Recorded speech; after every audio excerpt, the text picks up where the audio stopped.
దేవునికి మహిమ కలుగును గాక. ఆమేన్. దేవుని యొక్క వాక్యాన్ని చూద్దాం. మొదటి సమూయేలు గ్రంథము 9వ అధ్యాయము 12వ వచనం. మొదటి సమూయేలు 9వ అధ్యాయము 12వ వచనం. అందుకు వారు, ఇదిగో అతడు మీ ఎదుటనే ఉన్నాడు, త్వరగా పోయి కలుసుకొనుడి. ఈ దినమునే అతడు ఈ ఊరికి వచ్చెను. నేడు ఉన్నత స్థలమయందు జనులకు బలి జరుగును గనక ఊరిలోనికి మీరు పోయిన క్షణమంది అతడు భోజనము చేయుటకు ఉన్నత స్థలమునకు వెళ్ళక మునిపే మీరు అతని కనుగొందురు. ఈ వాక్యము ఎవరి గురించి చెప్పబడుతుంది?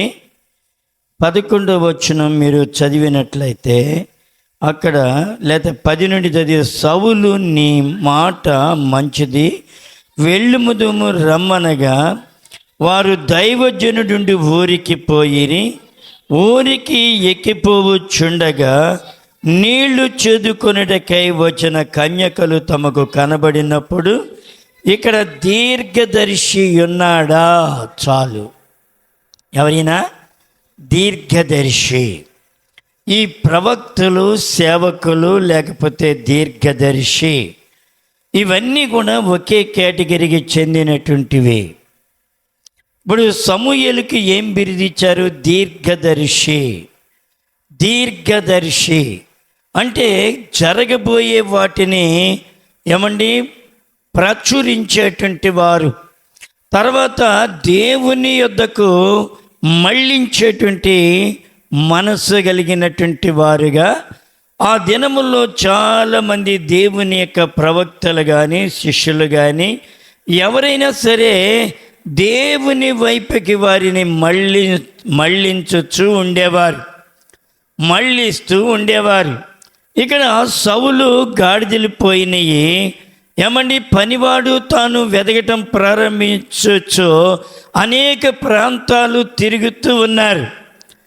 అలాగే ఇక్కడ సమూయేలు దగ్గరికి ఇశ్రాయేలు ప్రజలంతా కూడా మాకు రాజు కావాలని వారందరూ కూడా ఈ సమూయేల్ని చాలా త్వరపెట్టినప్పుడు సమూయేలు చాలా ఏడ్చాడు. ఎందుకు ఏడ్చాడంటే, అయ్యో దేవుడు మనల్ని పరిపాలన చేయించుండగా ఎందుకు ఈ మనుష్యుడిని కోరుకుంటున్నారు వీళ్ళు అని చాలా వేదన పడ్డాడు. ఇక్కడ పడినప్పుడు దేవుని సన్నిధిలో ఈ యొక్క సమూయేలు ప్రార్థన చేసినప్పుడు ఏమంటున్నారు? ఇదిగో ఈ పట్టణములో దైవజనుడు ఒకడున్నాడు, అతడు బహు ఘనుడు, అతడు ఏ మాట చెప్పునో ఆ మాట నెరవేరును అని సౌలు పనివాడు చెబుతున్నాడు. అయ్యా, ఇక్కడ సేవకుడు ఉన్నాడట. కాబట్టి అక్కడ దేవుడు ఏం చెబుతున్నాడు? రేపు ఈ వేళకి నీ దగ్గరికి ఒక మనుష్యుడిని పంపిస్తాను. ఏమన్నాడు? 15 వచనం మనం చూస్తే, సౌలు అచ్చటికి రేపు వచ్చునని యెహోవా సమూయేలునకు తెలియజేసెను. ఎవరు తెలియజేస్తున్నారు? దేవుడే దేవుని సేవకునికి చెబుతున్నాడు. అయ్యా, రేపు ఈ వేళకి నీ దగ్గరికి ఒక మనిషిని పంపిస్తాను, అతనే దైవ సేవకుడు అవుతాడు, అతనే రాజు అవుతాడు అని చెప్పాడు. ఇక్కడ ఇక్కడ ఈ సౌలు తన యొక్క పనివాడు ఎతుకుతూ వెళుతున్నారు. అందుకని 17వ వచనములో సౌలు సమూయేలునకు కనబడగానే యెహోవా, ఇతడే నేను నీతో చెప్పిన మనిషి, ఇదిగో ఇతడే నా జనులను ఏలునని అతనితో చలవిచ్చెను. దావీదుని గురించి చెప్పినట్లుగా ఇక్కడ చెప్పట్లేదు సౌలుకి. దావీదుని ఏమన్నాడు? ఇదిగో నేను కోరుకున్నవాడు ఇతడే అన్నాడు. ఇక్కడేమంటున్నాడు? సౌలు కనబడగానే అంటున్నాడు. సమూయేలు నాకు కనబడగానే యెహోవా, ఇతడే నేను నీతో చెప్పిన మనిషి, ఇతడే నా జనులను ఏలునని అతనితో చెప్పాను. చూడండి, ఇలాగూ దేవుని యొక్క ప్రణాళిక నెరవేరుతూ ఉన్నది. దీర్ఘదర్శి అంటే మంచి పేరు పొందినటువంటి వారు, దేవుని యొక్క కార్యములు జరిగించేటువంటి వారు. 19 వచనం 20 వచనం కూడా అందులో చూస్తే ఏమంటాడంటే, సమూయేలు సౌలుతో నేనే దీర్ఘదర్శిని, ఉన్నతమైన స్థలమునకు నాకు ముందు వెళ్ళుడి, నేడు మీరు నాతో కూడా భోజనము చేయవలెను, రేపు నీ మనస్సులో ఉన్నదంతయు నీకు తెలియజేసి నిన్ను వెళ్ళబుచ్చెదను. నీ మనస్సులో ఏముందో దాన్ని నేను చెబుతానయ్యా. చూడండి, ఈ దీర్ఘదర్శి అంటే ప్రభు వైపు, అంటే దేవుని వైపుకి ప్రజలను తిప్పేటువంటి వారు, ప్రవక్తలను పడేవారు, వారు ఇతరులకి మేలు చేస్తూ ఉండేవారు. దేవుని యొక్క ఆ రాజులు సైతం, రాజులకు కూడా భయపడకుండా రాజులు చేసిన కార్యములన్నీ వాళ్ళు ముద్రించి ఆ గ్రంథాన్ని లిఖిస్తూ రాసేవారు ఆ దినాల్లో. కాబట్టి ఇక్కడ ఆ దినములలో సమూయేలు దీర్ఘదర్శిగా పేరు పొందెను, మంచి పేరు పొందినటువంటి వ్యక్తి. దీర్ఘదర్శి అంటే ఇంకా 7వ అధ్యాయం 3వ వచనం మనం చూస్తే, 7వ అధ్యాయం 3వ వచనం మనం చూస్తే ఏమంటున్నాడు ఇక్కడ, సమూయేలు ఇశ్రాయేలీలందరితో ఇట్లా, నేను మీ పూర్ణమైన హృదయముతో యెహోవా యొద్దకు మళ్ళుకొనిన ఎడల అన్య దేవతలను, అష్టారోతు దేవతలను మీ మధ్య నుండి తీసివేసి పట్టుదల కలిగి యెహోవా తట్టు మీ హృదయములను త్రిప్పి ఆయనను సేవించుడి. ఒక ప్రవక్త కానీ, ఒక దీర్ఘదర్శి కానీ ఏం చేసేవారు?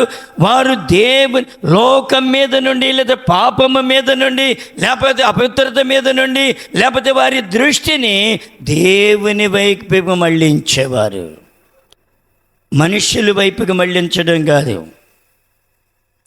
ఒక దీర్ఘదర్శి అనేటువంటి వాడు, లేకపోతే ఒక ప్రవక్త అనబడినటువంటి వాడు ఎవరి పక్షాన దేవుని పక్షమున నిలిచి దేవునికి అసహ్యమైనటువంటి కార్యములు, అవిధేయతతో కూడినటువంటి కార్యములు, వారి బలహీనతలు వారికి చూపిస్తూ వారిని దేవుని వైపుకి మళ్ళించేవారు.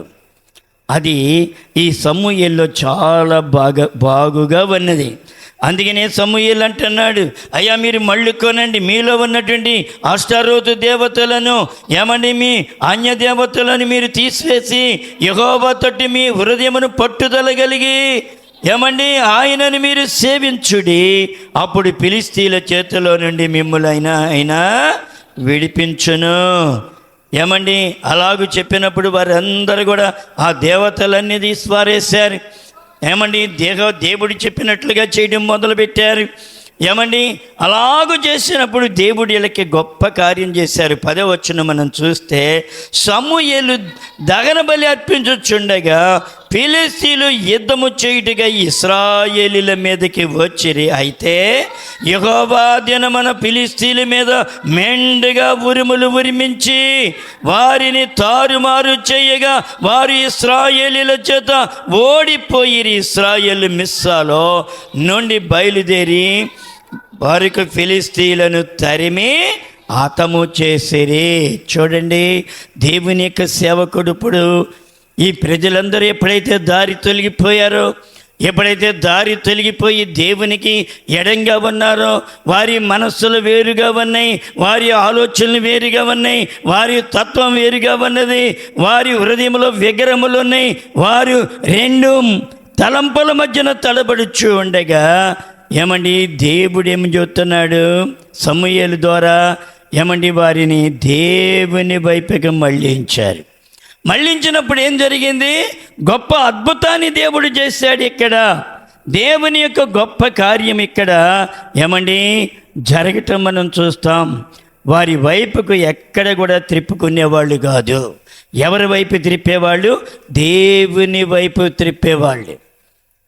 నువ్వు దేవుని వైపు తిరగాలి.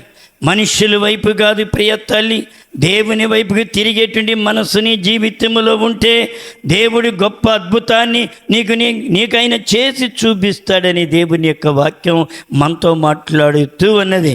ఆ 2 రాజుల గ్రంథం 17వ అధ్యాయం 13వ వచనం. ఏమన్నాడు? మీ దుర్మార్గములను విడిచిపెట్టి నేను మీ పితరులకు ఆజ్ఞాపించినట్లు నా సేవకులకు ప్రవక్తల ద్వారా మీకు అప్పగించినట్టు ధర్మశాస్త్రమును బట్టి నా ఆజ్ఞలను కట్టడలను అనుసరించుడని సెలవిచ్చి ప్రవక్తలందరి ద్వారా దీర్ఘదర్శుల ద్వారాను యెహోవా ఇశ్రాయేలీయుల వారి యూదా వారికి నీ సాక్ష్యము పలికించినను వారు విననైరైతిరి. వినలేదట. చూడండి, వారు ఏం చేసేవాళ్ళు? వారి తప్పును వారికి చూపించేవారు, వారి తప్పును వారికి బోధించేవారు. బోధించినప్పటికీ కూడా వారు ఏమన్నారంట? వారు వినని వారై తమ దేవుడైన యెహోవా దృష్టికి విశ్వాసఘాతకులై తమ పితరులు ముష్కరులైనట్లు తామును ముష్కరులైరి. చూడండి, వారి ఎననొల్లని ప్రజలైపోయారట. దేవుని యొక్క సేవకుని ద్వారా ఏం జరుగుతుంది? దేవుని యొక్క హెచ్చరికలు ఇస్తూ ఉంటాడు ఆయన.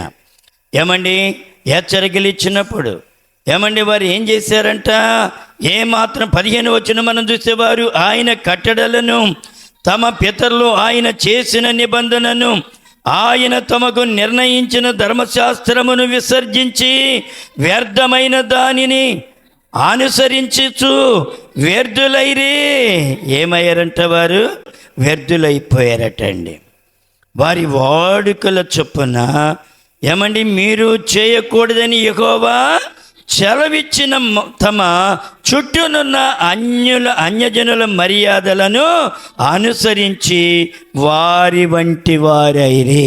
ఇప్పుడు మనం కూడా అదే స్థితిలో ఉన్నాం. ముఖమాటం మనకి అడ్డం వచ్చేస్తుంది. ఒక వ్యక్తి ముఖమాటం కొరకు దేవుని యొక్క కార్యమును లేకపోతే ఆ మనస్సాక్షిని చంపేసేటువంటి వారంగా అయిపోయామా? దేవుని యొక్క దీర్ఘదర్శుల పని, ప్రవక్తల పని ఏంటంట? ఆ దీర్ఘదర్శులు దేవుని వైపు త్రిప్పటం, నువ్వు తిరగటం కావాలి. వాళ్ళకి కావాల్సింది ఏంటి? నువ్వు దేవుని వైపు తిరగాలి, సరిచేయబడాలి, దిద్దుకోవాలి. అది కావాలి. కానీ ఇంకా కాదు. ఇంకా ఏమంటాడు? యోనా గ్రంథం మనం చూస్తే యోనాతో చెబుతున్నాడు, అబ్బాయి నినివే పట్టణానికి వెళ్ళి దేవుని యొక్క ఉగ్రత వస్తుందని అక్కడ ప్రకటించవయ్యా అని చెప్తే ఆయనకి కూడా ఎలాగున్నది? వీళ్ళు ఎననల్లని ప్రజలు కాబట్టి వీళ్ళకి నేను ప్రకటించడానికి వీల్లేదు. వీళ్ళకి నేను చెప్పేది ఏంటి? వీళ్ళు సర్వనాశనం అయిపోవాలి, వీళ్ళు పాడైపోవాలి, వీళ్ళు పతనమైపోవాలి. దిద్దాలి అనేటువంటి మనసు ఎవరికి లేదు? యోనాకి లేదు. నినివే పట్టణస్థులు దోషమున్నది వాస్తవమే, వారు చెడిపోయారు వాస్తవమే, వారు దౌర్భాగ్యులయ్యారు వాస్తవమే. కానీ ఇక్కడ యోనా వెళ్ళాల్సింది దేవుని యొక్క సెలవు ప్రకారం నినివేకి వెళ్ళి బోధించాలి, నినివేకెళ్ళి దేవుని యొక్క సువార్తను చాటించాలి. కానీ వారి అక్రమాన్ని చూశాడు, వారి అన్యాయాన్ని చూశాడు, వారి యొక్క పరిస్థితులన్నీ చూసి అంటున్నాడు, నేను ఈ గ్రామము వెళ్ళను, ఏమైనా సరే అని తార్షీష్కి వెళ్ళటానికి ప్రయత్నం చేశాడు. కానీ దేవుడు మధ్యలోనే ఆపి ఒక మత్స్యాన్ని పంపించి అది మింగి మరలా నినివే ఒడ్డునేసింది. ఒడ్డునేస్తే మనసు మార్చుకున్నాడు. ఈయన మనసు మార్చుకుని 3వ అధ్యాయం 4వ వచనం మనం చూస్తే అక్కడ ప్రకటిస్తున్నాడు యోనా పట్టణములో ఒక దిన ప్రయాణమంత దూరము సంచరించచ్చు, ఒక 40 దినములకు ఈ నినివే పట్టణము నాశనమైపోతున్నదని ఆయన ప్రకటన చేశాను. ఇప్పుడు ఏం చేస్తున్నాడు? దేవుడు చెప్పమని చెప్పాడు కాబట్టి చెప్పాలి దేవుని యొక్క సువార్త. మీరు వినకపోయినా చెప్పటము దేవుని యొక్క సేవకుని పని. చేయకపోవటం అది నీ ఇష్టం మీద ఉంటుంది, కానీ దాని ఫలితాన్ని కూడా నీవే కోసుకోవాల్సి వస్తుంది. చూడండి, ఇక్కడ నినివేలో ప్రకటన చేయమంటే యోనా తన మనస్సును మార్చుకొని ఏదో రీతిగా వెళ్ళి దేవుని యొక్క సువార్త ఒక్క దిన ప్రయాణం అంత దూరమే ప్రకటించినప్పుడు దేవుని యొక్క అద్భుతమైనటువంటి కార్యములు జరుగుతూ ఉన్నాయి. ఏమని నీకు దిద్దుబాటు కావాలని దేవుని ఉద్దేశం, నీవు చెడుతనములో నుండి విడిపించబడాలని దేవుని ఉద్దేశం. ఏమని నీవు సరైనటువంటి స్థితిలో నుండి దారి తొలగిపోయినప్పుడు నీకు తొలగిపోయామనేటువంటి గ్రహింపు నీకు రాదు. కానీ నేను కరెక్ట్గానే ఉన్నాను అనుకుంటావు నీవు, కానీ దేవుని సేవకునికి తెలుస్తూ ఉంటుంది. ఏమండి, దావీదు పాపంలో పడిపోయి ఎవరికైనా తెలిసిందా? రహస్యముగా చూచుతున్న దేవుని దగ్గరికి వెళ్ళి, అయ్యా నేనేదో చేశానండి, తప్పు చేశాను, పాపం చేశాను, నన్ను క్షమించండి అని ఏమండి ఎన్నో మార్లు సాగిలబడి ప్రార్థన చేసి ఉండేవాడు. కానీ మనుష్యుల ఎదుట సరి చేయబడలేదు. అది దేవుడు వెంటనే అతన్ని పంపిస్తున్నాడు, అవై వెళ్ళే పాపము నొప్పింపొచ్చాయి, అతన్ని దేవుని తట్టుకు త్రిప్పు. ఏమండి, ఆయన్ని దేవుని తట్టుకు త్రిప్పి తన పాపమంతటిని కూడా సరిచేయి. ఒక వ్యక్తిని సరిచేసేది ఏమండి దేవుని యొక్క మందిరములో దేవుని యొక్క సేవకుని ద్వారా మాత్రమే ఏర్పడుతుంది. ఒక చెడుగులో జీవించేటువంటి వారి వలనది జరగదు. ఒక చెడుగులో, ఒక పాప మార్గములో ఏమండి అన్నిటికీ రాజీ పడేటువంటి బోధకుడి వల్లది జరగదు. ఏమని దేవుని కొరకు నిలిచేటువంటి వారి వలన మాత్రమే ఆ కార్యములు జరగగలవు. యోనప్పుడు వెళ్ళి ఏం చేస్తున్నాడు? 40 దినాలకి నినివే మొత్తం నాశనం అయిపోతుందని ప్రకటన చేసినప్పుడు ఏమవుతుంది? నినివే పట్టణపు వారు దేవుని యందు, ఇప్పుడు నువ్వు చేయాల్సింది ఏంటో తెలుసా? మనం చేయాల్సింది దేవుని యందు విశ్వాసం ఉంచాలి. నీకు వాక్యం వచ్చినప్పుడు నువ్వు ఎగతాళి చేస్తే 2 అంతల చెడుగు కోసుకుంటావు. గ్యారెంటీగా చెబుతున్నాను నేను. వాక్యం వచ్చినప్పుడు దాన్ని ఎగతాళి చేయడం నీకు బాగా అలవాటు అయిపోయింది. వాక్యాన్ని ఎగతాళి చేస్తే నీకు పుట్టగతులు ఉండవని నేను నీకు మనవి చేస్తూ ఉన్నాను. ఎన్నోసార్లు నవ్వుకోవటం నేను చూశాను. ప్రభునందు ప్రియమైన తల్లి, దేవుని వాక్యము చెప్పినప్పుడు నువ్వు వాక్యానికి విధేయత చూపితే నీ బ్రతుకు దీవించబడుతూ ఉంటుంది, నీ బ్రతుకు ఆస్వాదించబడుతూ ఉంటుంది. వాక్యం ఏం వస్తుందని నా కొరకని ఈ దినమే నువ్వు సిద్ధపడి ప్రార్థన చేసుకుంటే నువ్వు ఎగతాళి చేయలేవు. ఏమండి, నినివే పట్టణస్తులు ఎగతాళి చేశారా దేవుని వాక్యం వచ్చినప్పుడు? వరే ఎర్రోడా, వరే పిచ్చోడా, మేము ఎప్పటి నుంచో దీనిలోనే జుర్రుకుంటున్నాం, ఎప్పటి నుంచో మేము ఈ అవిధేతలోనే ఉన్నాం, ఎప్పటి నుంచో ఈ చెడుతనంలో ఉన్నాం, నీవు ఏం చేస్తుంది మాకు అనుకున్నారా? అనుకుంటే మొత్తం సచ్చుండేవారు. కానీ లేదు, వాళ్ళు ఏం చేశారట? నినివే పట్టణస్తులు దేవుని యందు విశ్వాసముంచి ఏం చేశారమ్మా? దేవుని యందు మొట్టమొదటి ఏం చేశారు? విశ్వాసం ఉంచారు. అంతకుముందు ఎప్పుడైనా ఉంచారా? దేవుని యొక్క ప్రవక్త వెళ్ళి, ఏమని యోనా ప్రవక్త వెళ్ళి అక్కడ వాక్యం చెబుతున్నాడు, తిరగండి, దేవుని వైపు తిరగండి, దేవుని వైపుకి మళ్ళుకొనండి అని చెప్పినప్పుడు అక్కడున్నటువంటి ప్రజలంతా దేవుని యందు మొట్టమొదట విశ్వాసం ఉంచి ఉపవాస దినము చాటించి, చూడండి ఏమన్నాడు? గనులేమి. ఎవరండి వీళ్ళు? గనులైనటువంటి వారు. నీ దగ్గర నా దగ్గరే ఉంది ఉందా? ఘనమైనది ఉందా మన దగ్గర? ఏమీ లేకపోతేనే ఇంత ఎదిరి పడితే ఏమండి అన్నీ ఉన్న గనులైనటువంటి వారు ఏం చేశారంట? గనులేమి అల్పులేమి అందరూ గోనిపట్ట కట్టుకొని ఏమండి ఏం చేశారు? నీవు నేను గోనిపట్ట కట్టుకునే మనసు నీకు నాకు ఉందో? ఏకాంత ప్రార్థనలో నువ్వు డొల్లాడు, ఏడువు, కన్నీరు విడువు, ప్రార్థన చేయి. ఈ దినము నేను చాలా ఏడ్చాను ప్రభు దగ్గర. ఎందుకో తెలుసా? ప్రభా, అవమానాలు కూడా ఏమండి నిర్లక్ష్య పెట్టి పలానా వాటిని ప్రభా నేను భరించాను, ఓర్చుకున్నాను నా నాయనా అని కన్నీరు విడిచి దొరలాడని దినం. నువ్వెందుకు దేవుని దగ్గరికి వెళ్ళి పశ్చాత్తాపడలేవు? ఎందుకు కన్నీరు గార్చలేవు? ఎందుకు నువ్వు దొరలాడి ఏడవలేవు? ఒక చిన్న బిడ్డ దొరలాడి ఏడ్చినట్టుగా నీ వేడిస్తే నీ జీవితంలో గొప్ప ఆశీర్వాదాన్ని పొందుతావు.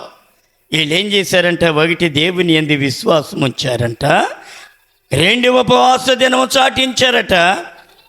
3 గనులేమి అల్పులేమి అందరూ గోని పట్ట కట్టుకొని ఆ సంగతి నినివే రాజుకు వినబడినప్పుడు అతడును తన యొక్క సింహాసనం మీద నుండి దిగి తన రాజవస్త్రములను తీసివేసి గోని పట్ట ఎవరండినా రాజు అంత రాజు తగ్గించుకుంటే నీవు నేను తగ్గించుకోవటం ఎందుకంటమ్మా?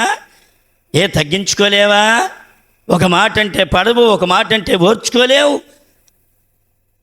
ఏంటి నువ్వు చేసే భక్తి?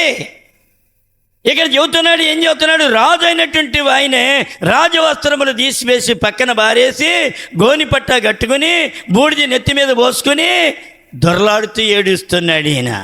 ఇంకేం చేస్తున్నారో చూడండి.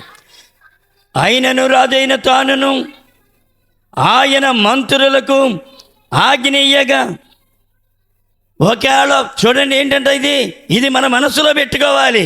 ఒకవేళ దేవుడు తన మనసు త్రిప్పుకొని పశ్చాత్తాపుడై మనము లయము కాకుండా తన కోపాగ్ని చల్లార్చుకొని కనుక మనుషులు ఏది పుచ్చుకొనొద్దు, పశువులు కానీ ఎద్దులు కానీ గొర్రెలు కానీ ఏమీ మేత వేయకూడదంటండి. అబ్బా, ఎంత ఉపవాసం చాటించారండి.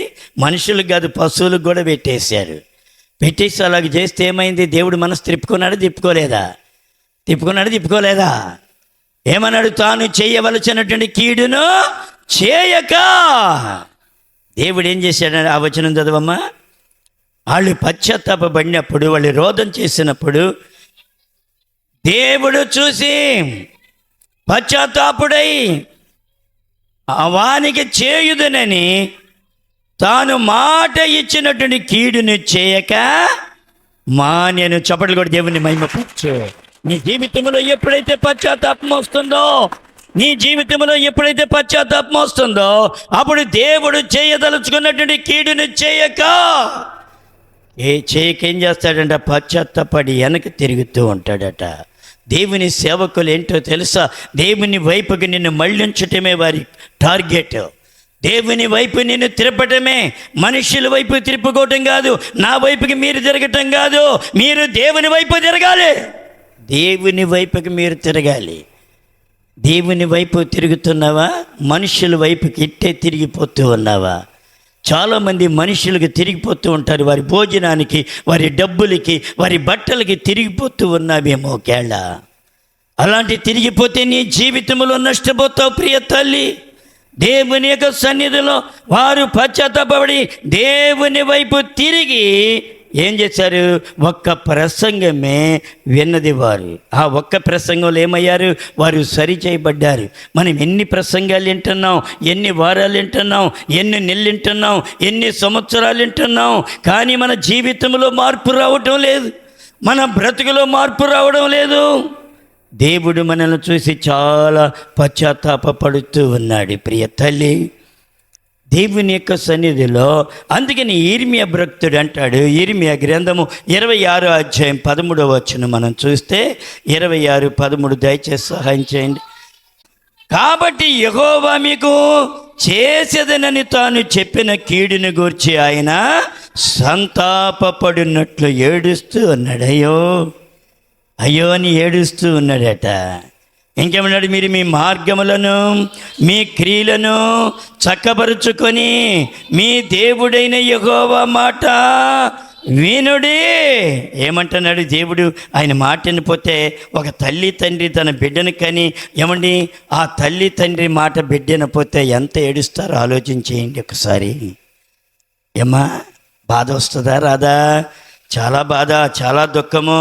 అయ్యో నా కుమారుడు నా మాట వింటలేదు, అయ్యో నా కుమార్తె నా మాట వింటలేదు. కుమార్తె బిత్తర చూపులు చూస్తూ ఉన్నది, పక్కవారి యవనస్తులతో స్నేహం చేస్తూ ఉన్నది. అప్పుడు ఆ తల్లి తండ్రి బాధ ఎలాగుంటుంది? అయ్యో, ఒక ప్రక్కనేమో బిడ్డకి చెప్పుకోలేనటువంటి పరిస్థితి, ఒక పక్కనేమో బిడ్డను గద్దించలేనటువంటి పరిస్థితి, మరో ప్రక్కేమో నా బిడ్డ నా మాట వింటలేదే అని ఆ తల్లి తండ్రి కుమిలిపోతూ ఉంటారు. దేవుడు కూడా నిన్ను బట్టి కుమిలిపోతూ ఉంటాడు. నువ్వు విననప్పుడల్లా దేవుడు ఏడుస్తూ ఉంటాడు. వినినట్టుగా నువ్వు ఉంటావే కానీ నీ జీవితంలో ఎననేరనటువంటి మనస్సు నీకు ఉన్నదేమో నాకు తెలియదు. అందుకని అంటున్నాడు 28:10 ఏమంటున్నాడు? 28:10 ప్రవక్త అయిన హనన్య ఏమంటే ప్రవక్త అయిన ఇర్మియా ఎడలా ఇర్మియా మేడ మీద నుండి ఆ కాడిని తీసి దాన్ని వంచి ప్రజలందరి ఎదుట ఇట్లా నేను యెహోవా ఇలాగూ సెలవిచ్చుచున్నాడు, 2 సంవత్సరములలోగా నేను బబులోను రాజైన నెబుకద్నెజరు కాడిని సర్వజనుల మెడ మీద నుండి తొలగించి దాన్ని విరచివేసేదను. అంతట ప్రవక్త అయిన ఇర్మియా వెళ్ళిపోయినప్పుడు ఈ హనన్య అనేటువంటి ప్రవక్త ద్వారా ఇర్మియా ప్రవక్తకి చాలా కష్టాలు వచ్చి పడినాయి. ఇద్దరు ఎవరండి? ఇద్దరు దేవుని సేవకులే, కానీ ఒకడు దేవుని చేత ఏర్పాటు చేయబడిన వాడు కాడు. వాడు ఎవడు? అనన్య అనేటువంటి వ్యక్తిని దేవుడు ఎన్నుకోలేదు, దేవుడు ఏర్పాటు చేసుకోలేదు, కానీ ఆయనంతటిగా ఆయనే ప్రవచించడం మొదలు పెడుతూ ఉన్నాడు, ప్రవచిస్తూ ఉన్నాడు. ఏమా ప్రవచనం ముఖ్యం కాదు నీకు. ఇప్పుడు కావాల్సింది ఏంటో తెలుసా? ప్రభుకి అనుకూలంగా జీవించటం కావాలి, ప్రభుకి అనుకూలంగా బ్రతకటం కావాలి మనం. అందుకని అంటున్నాడు, ఇక్కడ ఏమంటున్నాడో తెలుసా? ఏమండి ఈ అనన్య అంటున్నాడు, ఇర్మియానేమో ఒక రీతిగా ప్రకటిస్తున్నాడు, అయ్యో మీకు శ్రమ కలుగుతుంది, అయ్యో మీరు ఇబ్బందులు పాలైపోతారు, మీరు ఇలాగ అయిపోతారు, ఇక్కడ ఉంటే మీరందరూ చనిపోతారు, బబులోను తీసుకువెళ్తే మీరు క్షేమంగా ఉంటారనేమో ఇర్మియా తల కొట్టుకుంటున్నాడు. ఈ హనన్య అనేటువంటి వాడు వచ్చి ఏమంటున్నాడమ్మా? యెహోవా ఇలాగూ సెలవిచ్చెను, కాడిని సర్వజనుల మెడ మీద నుండి తొలగించి దాన్ని విరిచివేస్తాడు. అట్ట అని గొప్పలు చెబుతున్నాడు అండి. చాలా గొప్పలు చెప్పాడు. ఇక్కడ గొప్పలు చెబుతుంటే ఈయన చాలా బాధ కలిగింది. అప్పుడు ఇర్మియా ఏం చేశాడంట? వెళ్ళిపోయాను. ప్రవక్త 12వ వచనం, ప్రవక్త అయిన అనన్య ప్రవక్త అయిన ఇర్మియా మెడ మీద నుండి కాడిని విరిచిన తర్వాత యెహోవా వాక్కు ఇర్మియాకు ప్రత్యక్షమై ఇలాగూ సెలవిచ్చెను. ఇప్పుడు ఎవరితో దేవుడు మాట్లాడుతున్నాడు? ఇర్మియాతో మాట్లాడుతున్నాడా? అనన్యతో మాట్లాడుతున్నాడా? ఇర్మియాతో దేవుడు మాట్లాడుతూ ఉన్నాడు. నీతో మాట్లాడుతూ ఉండాలి. దేవుడు మాట్లాడుతూ ఉన్నాడా? దేవుని యొక్క సన్నిధిలో ఇర్మియా మెడ మీద నుండి కాడు తీసి కింద పారేసాడు, ఈర్చేశాడు. ఏం ప్రవచనాలు నువ్వు చెప్పేది అని ఇష్టం వచ్చినట్టుగా ఇర్మియాని మాట్లాడుతుంటే ఏమండి ఇర్మియాకి ప్రత్యక్షమై ఇలాగ సెలవిచ్చి, నీవు పోయి అనన్యతో ఇట్లానేమో ఏమంటున్నాడు? దేవుడు ఏమన్నా రాజీ పడ్డాడా? రాజీ పడలేదు. ఏమంటున్నాడు? నువ్వు అనన్య దగ్గరికి, ఎవడైతే నిన్ను బాధ పెట్టాడో వాడి దగ్గరికి వెళ్ళిపోయి ఏం చేయమంటున్నాడు? ఇక్కడ నీవు అనన్య దగ్గరికి పోయి ఇట్లానేమో యెహోవా ఇలాగూ సెలవిచ్చుచున్నాడు, నీవు కొయ్య కాడిని విరిచితివే, దానికి ప్రతిగా ఇనప కాడిని చేయించవలెను. ఇశ్రాయేలు దేవుడును సైన్యములకు అధిపతికి యెహోవా ఇలాగూ సెలవిచ్చుచున్నాడు, ఈ జనులందరూ బబులోను రాజైన నెబుకద్నెజరుకు దాసులు కావాలని. దేవుని యొక్క ప్రవచనం ఒక రకంగా ఉంది, ఈ అనన్య ప్రవచనం ఒక రకంగా ఉంది. చూడండి చెబుతున్నాడు. ఏమండి అలాగూ చెబుతుంటే అప్పుడు ఏమవుతుంది? వారి కాడి ఇనుప కాడి చేయించి తిని గనుక వారు దానికి దాసులగుదురు, భూజంతువులకును కూడా నేను అతన్ని అప్పగించి ఉన్నాను అని చెప్పాడు. ఇర్మియాతో చెబుతున్నాడు అనన్య గురించి.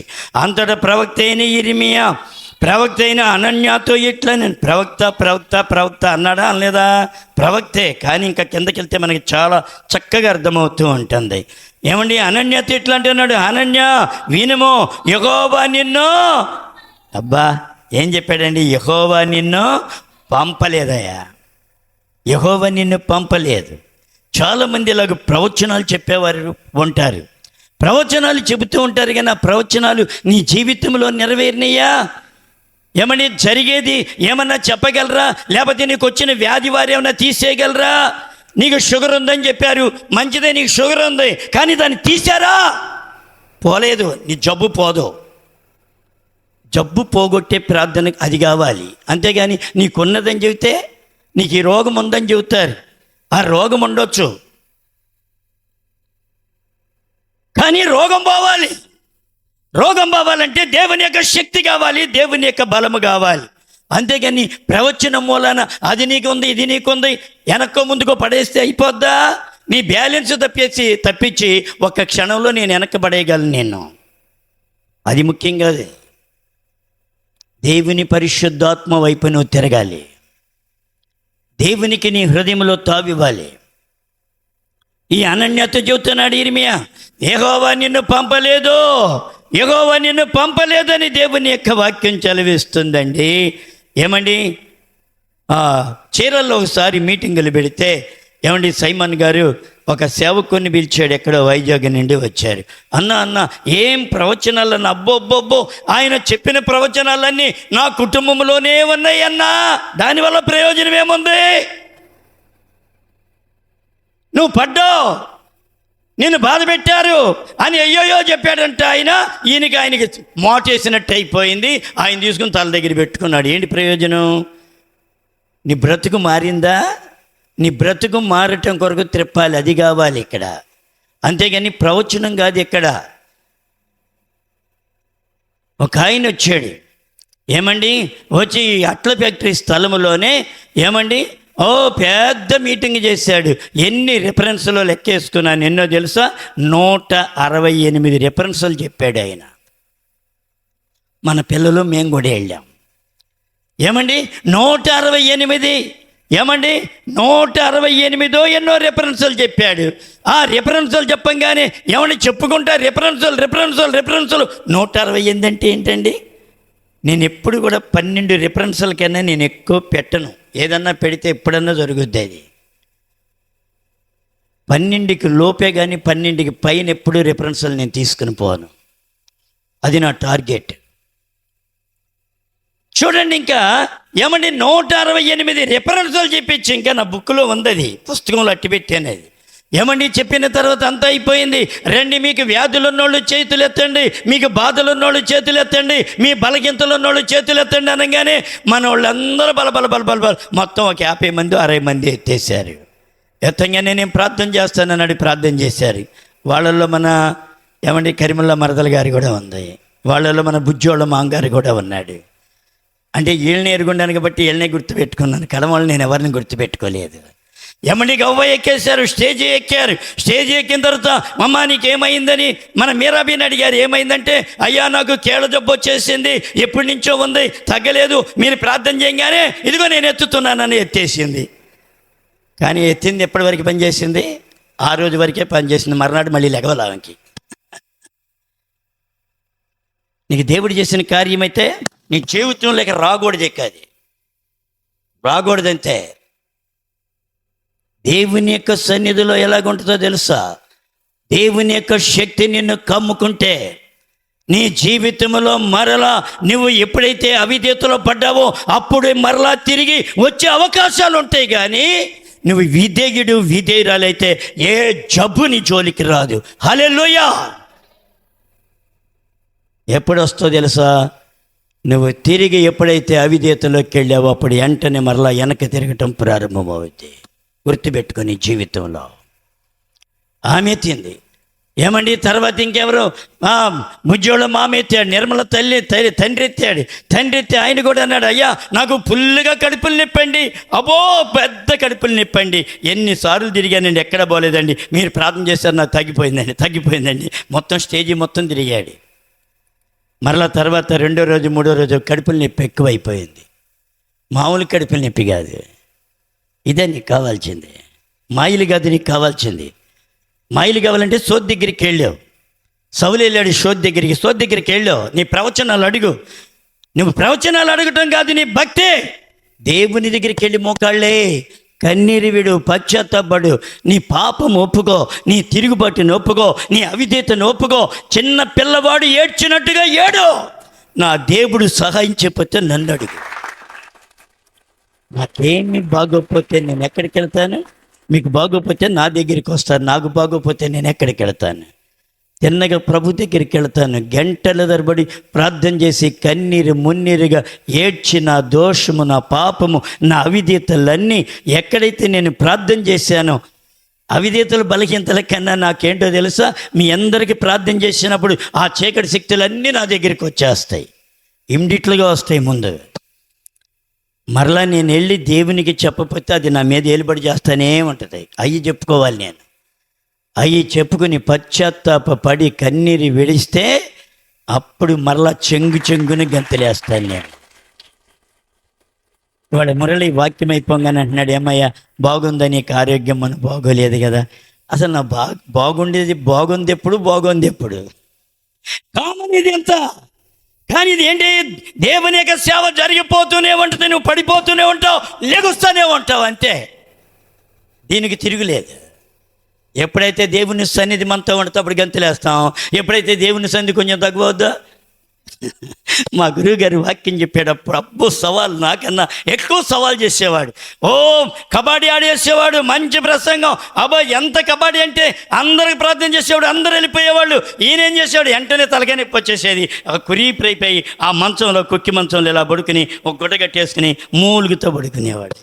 అరే ఇప్పటిదాకా రంకిలేసాడు ఆయన, మళ్ళీ వాక్యానికి మళ్ళీ రంకిలేస్తాడు. దేవుని యొక్క శక్తి, దేవుని యొక్క సన్నిధిలో. ఇక్కడ ఏమంటున్నాడు? ఇక్కడ ఇర్మియా చెబుతున్నాడు. ఇర్మియా అంతటా ప్రవక్త అయిన ఇర్మియా ప్రవక్త అయిన అనన్యతో ఇట్లా, నేను అనన్య వినుము, యెహోవా నిన్ను పంపలేదు, నిన్ను పంపలేదు. అబ్బా ఎంత ప్రవచనం ఇచ్చారు ఆయన. తెడిచారా? ప్రవచనం వచ్చేసింది. ఒక ఆమె పెనుమూళ్ళలో ఒక ప్రవచనం చెప్పింది. ఏమన్నా తెలుసా? ఈ కృష్ణా నది నీళ్లలో, ఏమని కృష్ణా నదిలో నీళ్లు ఒక్క బొట్టు కూడా ఉండదు, దేవుడు ఇలాగూ సెలవిస్తున్నాడు అని 30 సంవత్సరాల క్రితం చెప్పింది ఆమె. ఈ రోజు వరకు కూడా ఎండలేదు. నేను కాని మట్టి ఎప్పుడు చెప్పను, జరిగిన సంఘటనలే చెబుతాను. ఆమె పేరు కూడా తెలుసు నాకు. దేవుని యొక్క సన్నిధిలో ఈయనతో దేవుడు ఏం మాట్లాడుతున్నాడు? ఏమని? నిన్ను దేవుడు అనుకోలేదు, ఏర్పాటు చేసుకోలేదు. ఏమన్నాడు? యెహోవా నిన్ను పంపలేదు, ఈ ప్రజలను అబద్ధమును ఆశ్రయింపజేయుచున్నావు. కాగా యెహోవా ఈ మాట సెలవిచ్చుచున్నాడు, భూమి మీద నుండి నేను నిన్ను కొట్టివేయుచున్నాను. అబ్బా ఏం చెప్పాడండి? భూమి మీద నుండి నిన్ను కొట్టివేయుచున్నాను, నిన్ను పంపలేదు నేను అని యెహోవా సెలవిచ్చుచున్నాడని. ఇంకేం చెబుతున్నాడు? భూమి మీద నుండి నేను నిన్ను కొట్టివేయుచున్నాను. యెహోవా మీద తిరుగుబాటు చేయుటకై నీవు ఈ జనులను ప్రేరేపించితివి కనుక ఈ సంవత్సరము నీవు మరణమవుదువని చెప్పాను. ఆ సంవత్సరమే 7వ నెలలో ప్రవక్త అయిన హనన్య మృతి నొందెను. చప్పట్లు కూడా దేవుని మహిమపరచు. ఎవరి మాట నెగ్గింది? ఎవరి మాట? నిజమైన ప్రవక్త మాట నెగ్గింది. నిజము కాని ప్రవక్త మాట నెగ్గలేదు. ఇక్కడ కొంచెం గుప్పున ఉంటుంది, కానీ గప్పున ఆరిపోతుంది అది. దేవుని యొక్క సన్నిధిలో నువ్వు ఎలాగున్నావు? ప్రభునందు ప్రియమైన తల్లి, అందుకని అంటున్నాడు ద్వితీయోపదేశకాండం 18వ అధ్యాయం 20-22 వచనం మనం చూస్తే, అంతేకాదు ఏ ప్రవక్తయు అహంకారము పూని నేను చెప్పమని తమకు ఆజ్ఞాపించని మాటను నా నామమును చెప్పాను, లేకపోతే ఇతర దేవతల నామమును చెప్పాను, ఆ ప్రవక్త చావవలెను. ఎప్పుడు చావాలి? జరగకపోతే చావాలి. దేవునితో నీ అనుబంధం దేవునితో ఉండాలి, మనుషులతో కాదు. ఏ ప్రవచనం కావాలి నీకు మాయ మాటలు చెప్పి రండి, ప్రవచనాలు చెప్పేవాళ్ళు వచ్చారు, రండి. ఏంటి ప్రవచనాలు? నిన్ను నాశనం చేస్తాయి ప్రవచనాలు. దేవుని దగ్గరికి వెళ్ళి మొక్కళ్ళి, కన్నీరు విడు, పశ్చాత్తాపడు, రోదం చేయి, అంగలార్చు. దేవుని యొక్క సన్నిధిలో నువ్వు ఎలాగుంటున్నావు ప్రియ తల్లి? ఏమండి, దేవుని యొక్క సన్నిధిలో చక్కటి భక్తి చేయి. నువ్వు దేవునిలో చక్కగా స్థిరపడాలి, బలపడాలి. ఏమండి, బలపడేటువంటి వ్యక్తిగా ఉన్నావా? 2వ దినవృత్తాంతాల గ్రంథము 12వ అధ్యాయము 1వ వచనం చూద్దాం. చూడండి, 2వ దినవృత్తాంతాలు. ఏమండి, రెహబాము రాజ్యము స్థిరపడి తాను బలపడిన తర్వాత అతడును ఇశ్రాయేలులందరూ యెహోవా ధర్మశాస్త్రమును విసర్జించారు. ఇప్పుడు మనకు పట్టే గతి ఇది. మనం లేమిగా ఉన్నప్పుడు, కూర లేనప్పుడు, అన్నం లేనప్పుడు, సరైన వస్త్రం లేనప్పుడు, సరైన వాహనం లేనప్పుడు చాలా బాగున్నాం మనం. వాస్తవంగా చెబుతున్నాను. అన్నీ కలిసి వచ్చిన తర్వాత మనం చెడిపోతున్నాం. అదే ఇక్కడ చెబుతున్నాడు. ఇక్కడ రెహబాము చేసింది కూడా అదే. రెహబాము అంటే ఎవరి కుమారుడు? సొలొమోను కుమారుడు రెహబాము. అందుకని ఇక్కడ ఏమంటున్నాడు? ఇక్కడ రెహబాము రాజ్యము స్థిరపడి తాను బలపరచబడిన తరువాత అతడును ఇశ్రాయేలీయులు వారు అందరూ యెహోవా ధర్మశాస్త్రమును విసర్జించిరి.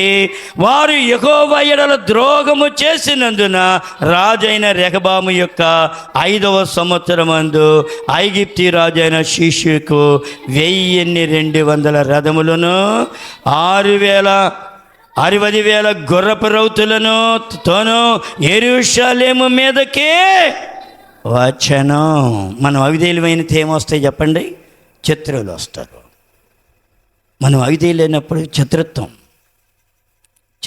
అంటే అది వ్యాధి రూపంలో కావచ్చు, ఏదైనా కావచ్చు, బలహీనతలు కావచ్చు.